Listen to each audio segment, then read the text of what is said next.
Today, I'm talking to Nikki Field with Sotheby's International Realty since 1998. She has over $3 billion in sales and is annually ranked as the #1 sales team at Sotheby's International Realty. Nikki is consistently ranked by the Wall Street Journal Real Trends annual report as one of America's top 250 real estate professionals, and she is consistently ranked one of the top 20 real estate professionals in New York City. She has broken sales record after sales record. Just to name a few, in 2018, she sold the most expensive resale in New York City at $54 million, for which she represented both the seller and the buyer. In 2019, she delivered yet another record sale at $80 million, which was the highest transfer in the history of downtown Manhattan. Her additional sales records include multiple $50 million plus units on Billionaire's Row and numerous record townhouse sales on the Upper East Side. Nikki also excels in new development representation, including closing out 995 Fifth Avenue, the Stanhope, for Extell Development, Director of Sales for Kushner Companies at the Puck Building, a $170 million plus sellout, and 40 East 72nd, an $80 million sellout. Nikki was the lead sales director for the $400 million plus sellout of 212 Fifth Avenue, which included the all-time record-setting downtown sale of the $80 million penthouse. And there's more. Outside of New York, her numerous worldwide referral sales include a Lake Tahoe residence for $48 million and the residences at Canyon Ranch in Lenox, Massachusetts. She travels extensively to emerging markets in Asia. Since 2018, she has been doing this, building on the growing global business of Sotheby's International Realty. Nikki has established herself as a real estate agent who is a financial portfolio advisor for international investors in securing and managing prime global residential real estate. She is a regular featured industry speaker, of course. She is frequently interviewed by national and international news outlets as an authority on the residential market. Just to name a couple, she was showcased on the PBS installment of Super Skyscrapers, in which 157, the Billionaire building, was featured as America's most luxurious residential building and highlighted her noted sales record of multiple $50 million single-unit sales. She was also prominently featured in the acclaimed BBC television documentary Super Homes. With all of this success, it seems that her list of how to reach this level would be long and complex. She says it really just comes down to 2 essential steps. Today, in our interview, she shares what they are.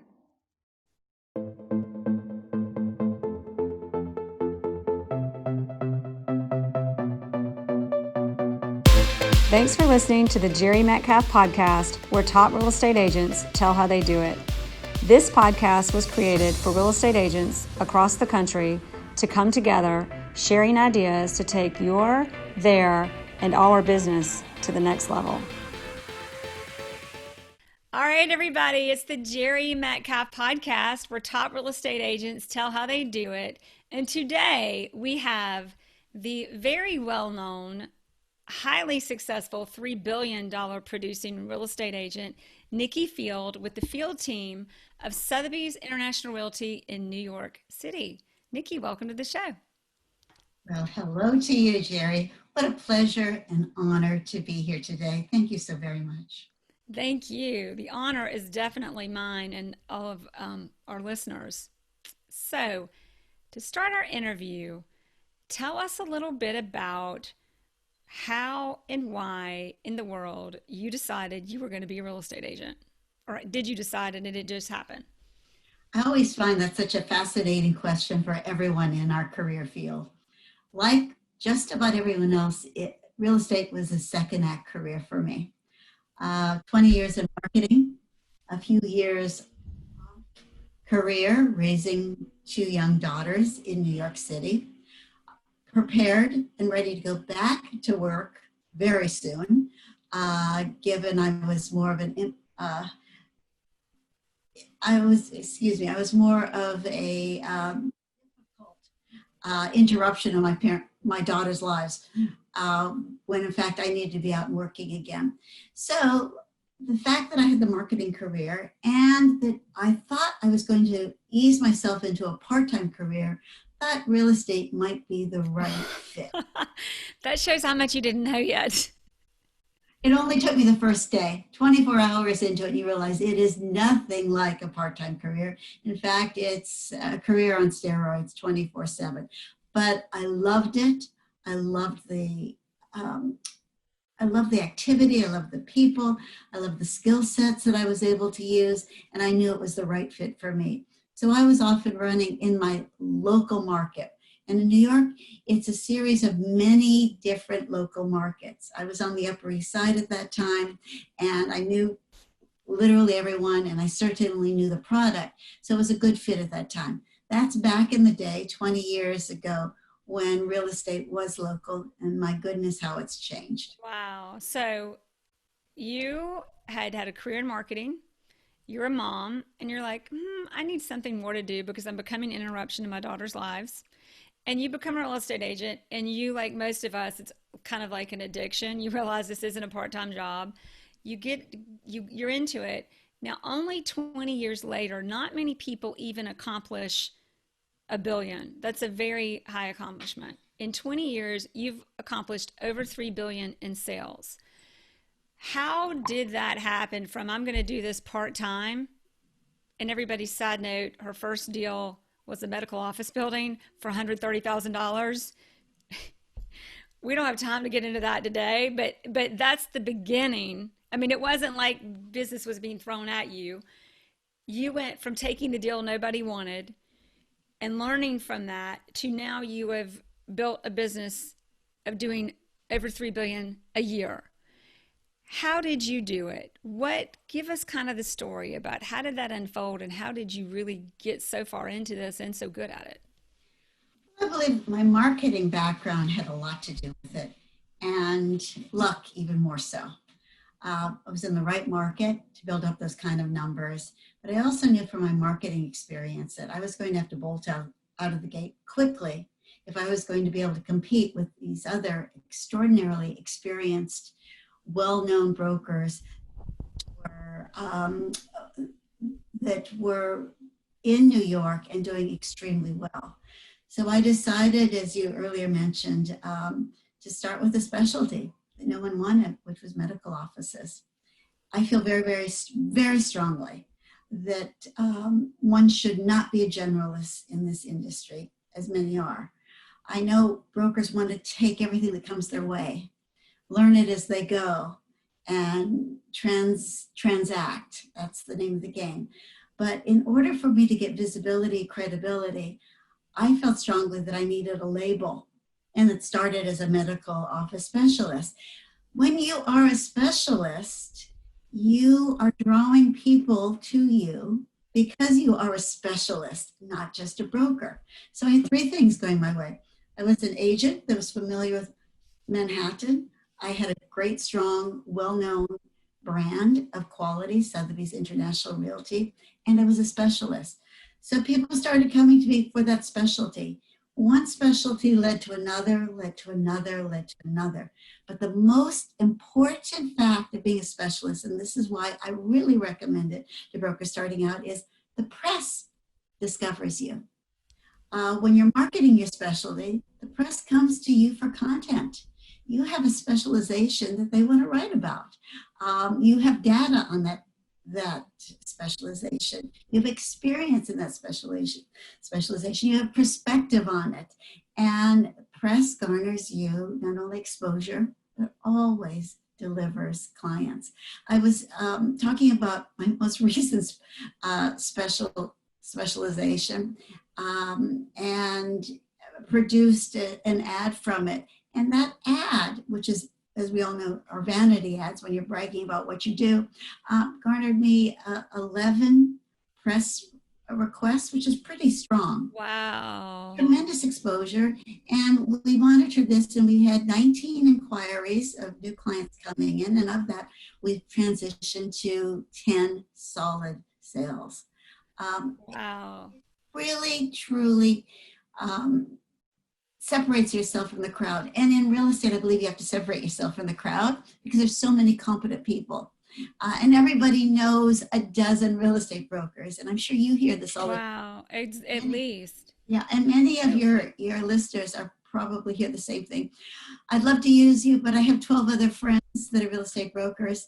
I can't pick any of them. I'm going to take somebody else. Who would they take? Someone who's Specialist. in their segment, their price point, their location.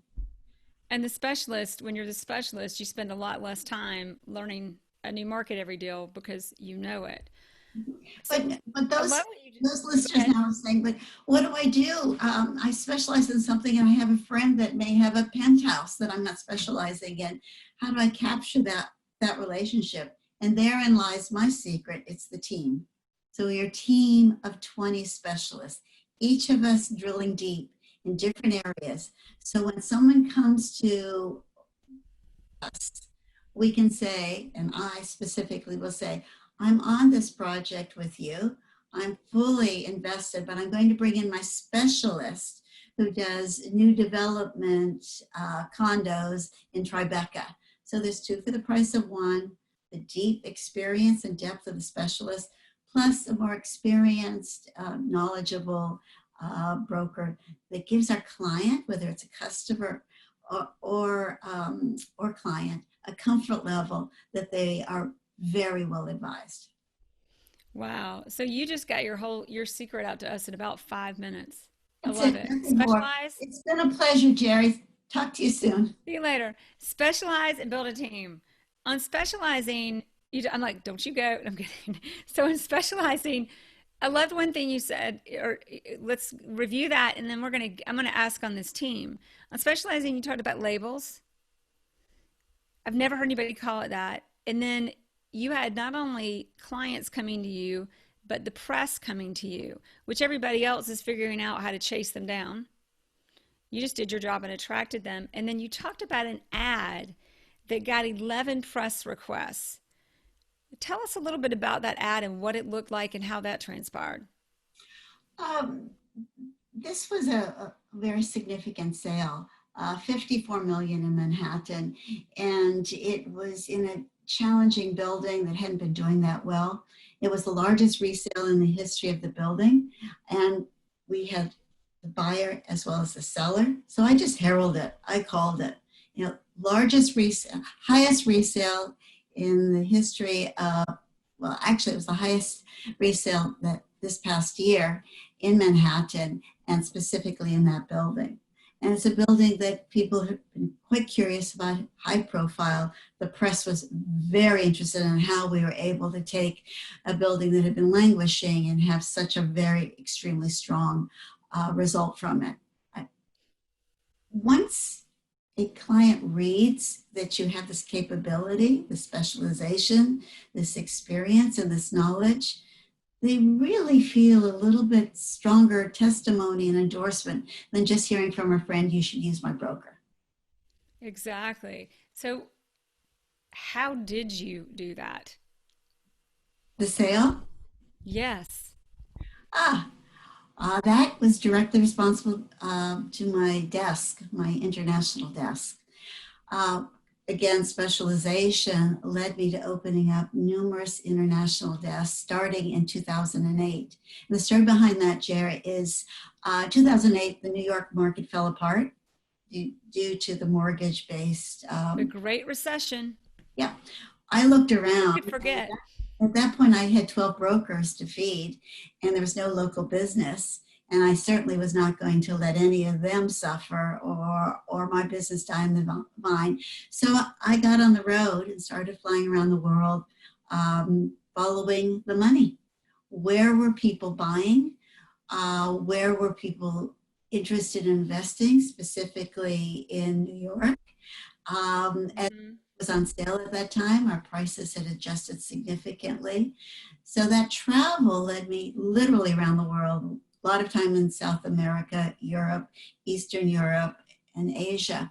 I globbed on to mainland China almost immediately, given some great introductions by wealth advisors. Started my Asia desk, headed by an HSBC banker, and pretty much left it in his hands to generate the buyers to the US. We started getting a tremendous amount of interest, activity, and transactions from that Asia desk. I soon used that model and went to the Middle East, our Sotheby's owner in the Middle East, and asked him if he was interested in a cooperation of a Middle East desk in New York. Absolutely was, because there's a tremendous amount of money coming out of there into New York real estate. That proved to be quite successful. Captured then India, February 2018, and our last partnership is now our Russia desk. There are many advantages that specifically lead to sales like the $54 million one. My Asia desk delivered the buyer for that $54 million sale. The seller, who I had already been working with, also came from a domestic referral 4 years earlier. So this cooperative broker relationship around the world identifies people that aren't necessarily in your backyard. But there are many advantages to these desks, and it's not just referrals. What we've been able to do is use this format as a sales tool.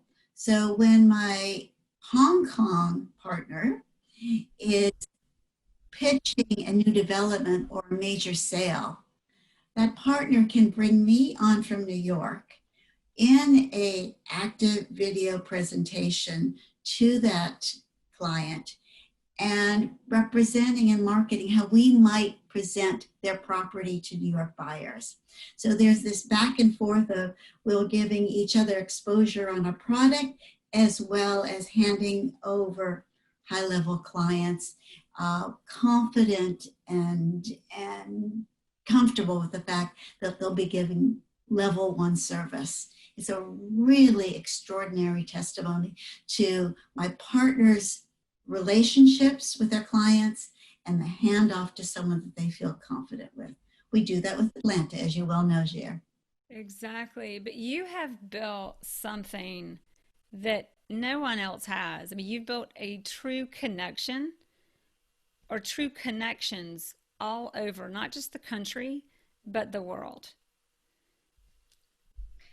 Well, success proves that for me. Of our 300 million in sales in 2019, 68.7% of that was referral business, either in or out. So I would have done pretty darn well without that business, healthy enough, doing 140 million in business for the year. But the icing on the cake are these relationships. The additional advantage is in situations like this right now, COVID-19.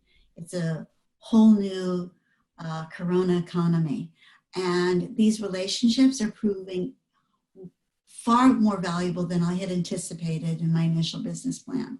We're learning how others are dealing with this current economy, how they're exiting the crisis, and how they are adapting to their real estate market, giving me extraordinarily valuable information to project, to forecast, to manage my business forward.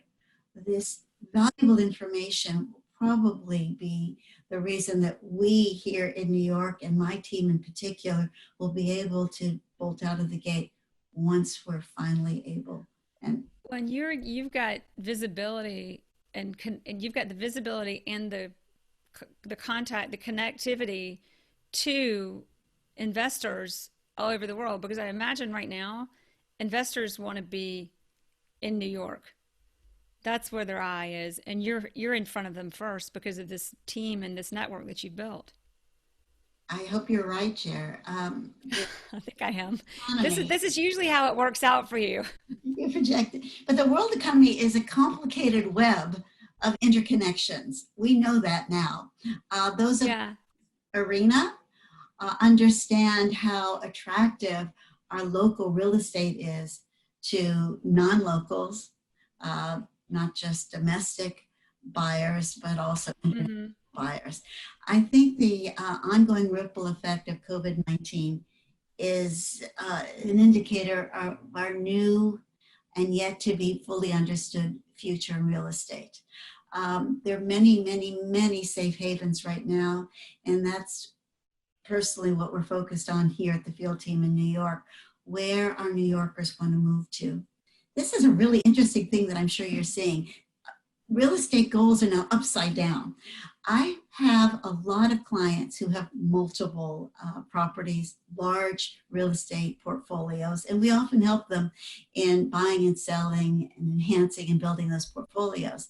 But it always has some connectivity to where they've been before, where they've vacationed before, where they have family before, where they have, the language, or they have business. There was always a first level of interest before I want to buy real estate here. Well, Something I think, extraordinary has happened. well, I think to what you said, people are reconsidering their lifestyle because it got so abruptly adjusted. Yes, And they are looking at places that they have never even been to before. Here's how my clients are leading right now. Nikki, I am going to move the family. I'm looking for a safe haven. They'll use those words. I'm looking for a place that has handled the virus well, who has limited borders, who send them to Atlanta, Nikki. Where the numbers are going down. who It's has crazy, and great everybody's working, or not everybody, but a lot. By the time this releases, we rental probably will be. community, access to great health, good schools, obviously, but they have no other common connection to these areas. We're sending them Yeah, around the world right now because we're able to provide on what the environment has been. That doesn't mean that people are evacuating New York. It means that they're preparing themselves for the second wave and the possibility that they may have to. On the other end of this, Jerry, which is really, really exciting, is what is historically it's repeating itself. Exactly what happened in 9/11 and in the financial crisis of 2008. New York real estate was hit badly. It stopped dead, just like it did this February in 2020. And then in both instances, and now we're seeing the third, the opportunist buyers are flocking in. Opportunist buyers are the investors that know that there's an opportunity to buy low. There are distressed sellers and they want to take advantage of it, and they're willing to go deep, go hard, and go strong in buying good product, prime product, cheap. Well, we're seeing that now. We're being besieged by opportunist buyers from around the world looking for who the vulnerable distressed sellers are in Manhattan. We're making these deals happen. That's the only thing we've been doing in the last 6 weeks. And hopefully the results will be just like they were after 9/11 in 2008. Within 1 quarter, the fuel that was established by the opportunist buyers, albeit they're buying low, were giving the buyer users a comfort level and perception that it was all right to come back into real estate in New York. So within a quarter or two, depending obviously on the vaccine and the health of New York, we should be seeing the user buyers coming back into the market at a more appropriate number because they will no longer be afforded these opportunist prices, and we'll be able to see New York coming back again full swing. wow. So, and that leads us back. That is incredible insight because everybody's got questions on COVID-19. What does it mean for the economy? What's going to happen? You just laid it out for us. And then going back to you're also prepared as an agent because you're specialized throughout New York with a team. So we're going to transition that into telling us how in the world, because everybody's dying to hear this, I know, how in the world did so many people try to build a team, it works, it doesn't work, or you just got a lot of people doing together doing deals. How did you build your team? How did it start? And obviously you're very specialized now. How did you figure that out, and where were you then? How are you where you are now?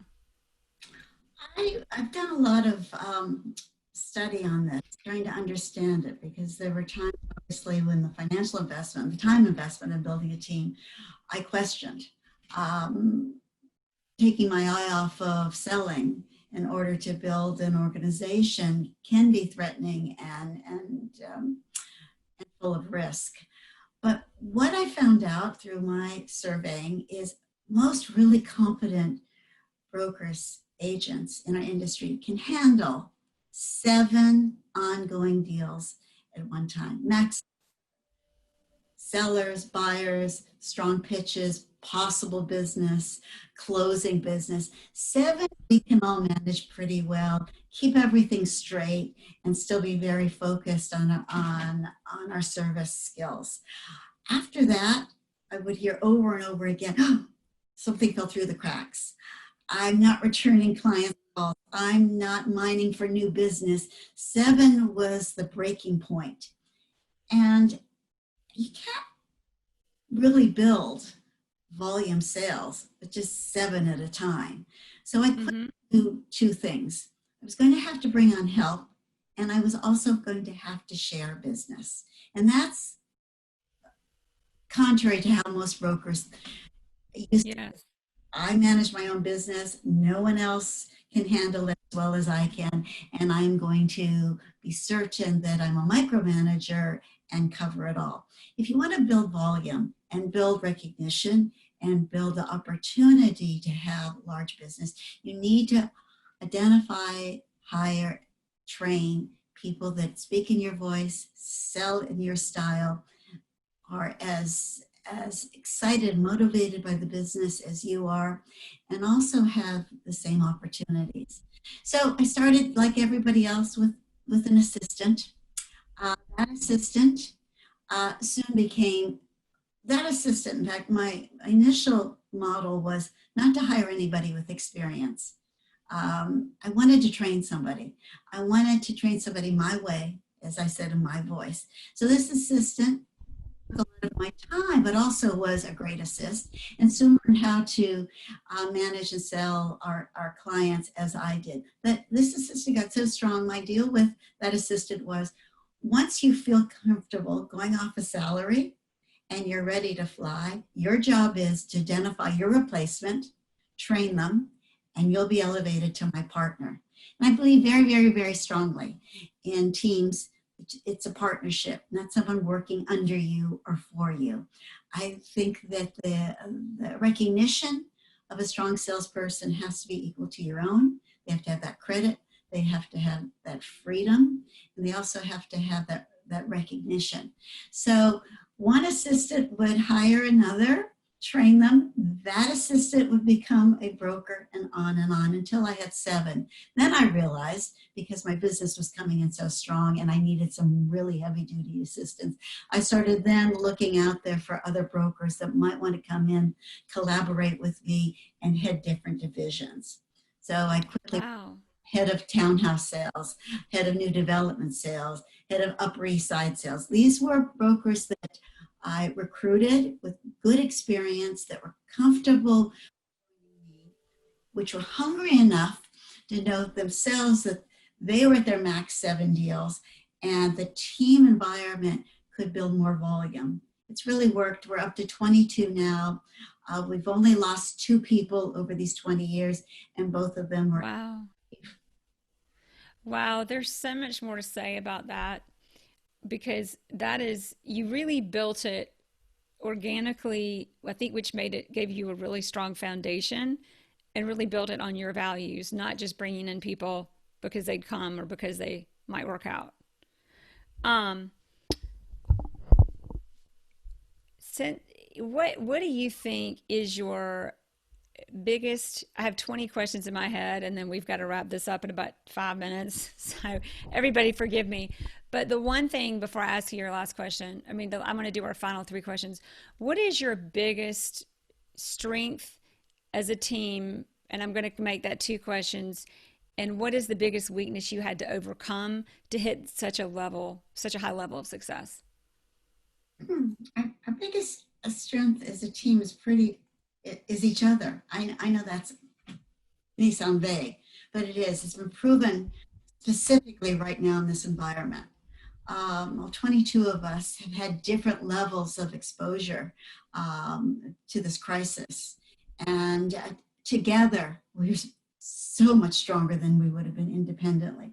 Not only about the optimism of what's ahead of us, but focusing on our business plan, pivoting to new business plans. Each of us have decided what the team business plan will be, our new focus, and we've thrown out 2020 first quarter.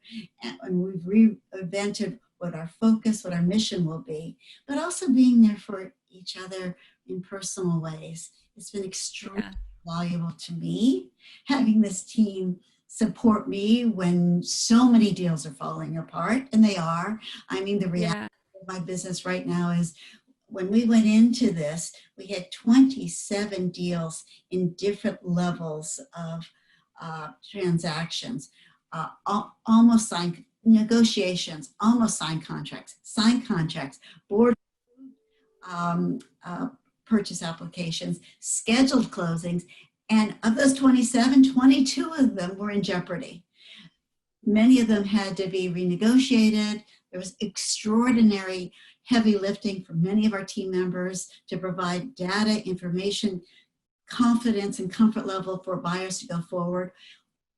Even more importantly, data, information, confidence for our sellers to renegotiate, take less money than they thought they were going to, adapt to the new reality.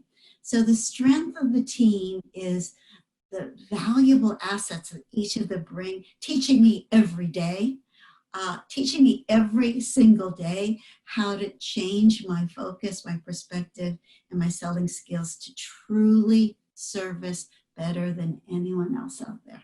I hope I answered. Wow. That's beautifully said. All right, we're going to do our final three.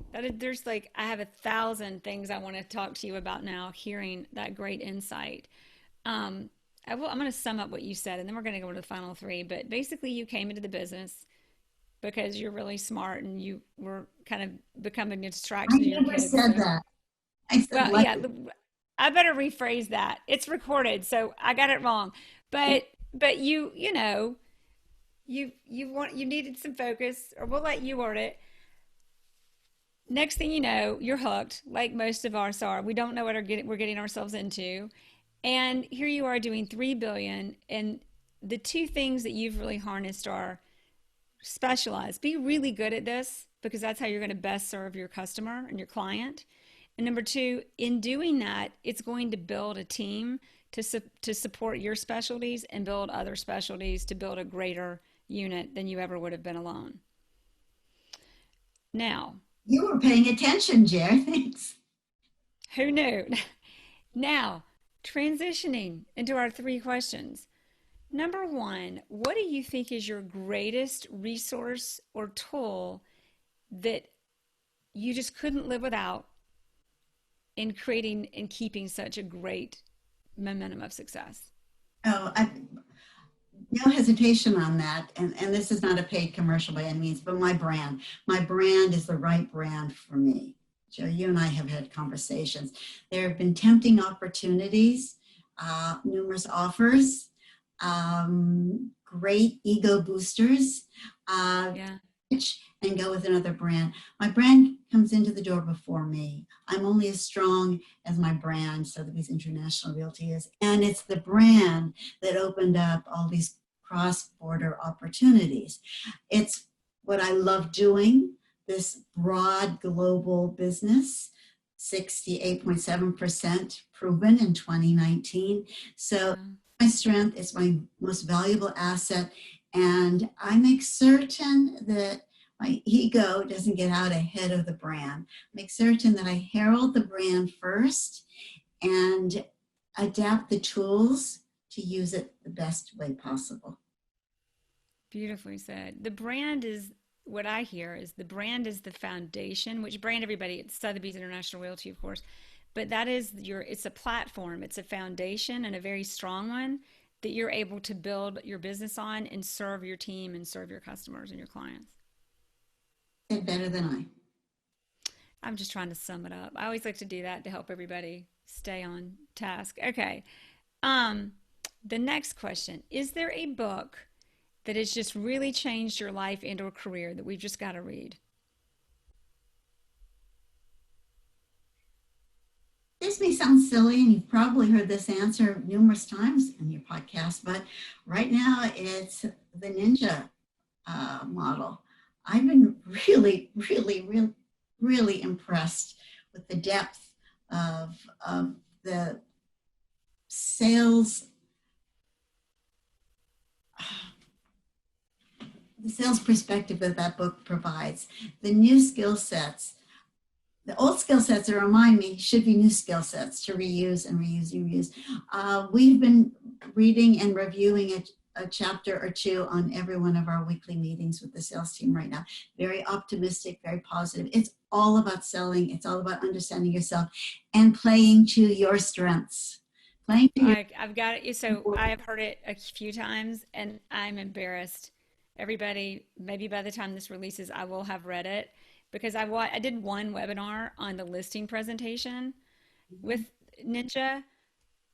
So good. And it was 10 minutes. No, it was an hour, but it was incredible, the perspective and You know that it what's gave me. the trap we brokers often get into, especially if you're experienced and have some successes, we think we know it all and we continue to use the same skill sets over and over and over again. Well, that's a kiss of death. That's quickly going to render you inadequate and out of sync Relevant. times. And I think it's Well, extremely that's how we became successful because all of the agents that were doing the same thing over and over, that was how I became so successful. So make sure we don't get caught into that same trap. mix it up, reinvent yourself. Most importantly, pivot. Look around you, find out how the market will be changing before it change. Get out of the gate first. Be the agent of change so you can in fact be ahead of the crowd. Last question. You may have just said it. What is the one thing, if we were just going to forget everything in this interview but one thing, what would you want to make sure that that is? I think for me, it's that this is just an extraordinarily fortunate career we're all in. Uh, Embrace it.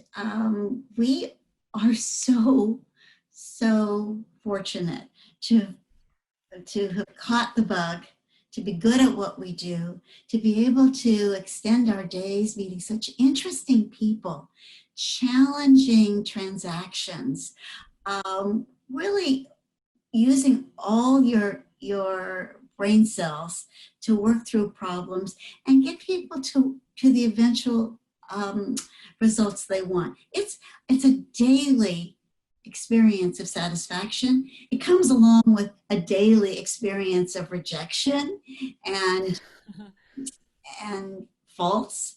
But when you do something really well for a family or a person and you meet their goals, it must be as exuberating as just about anything else you do in your business. We're one of the few industries where we see the results. We're constantly getting those results of satisfaction and completion. I'm really fortunate that I chose this career. I plan to be doing it till my last day on earth.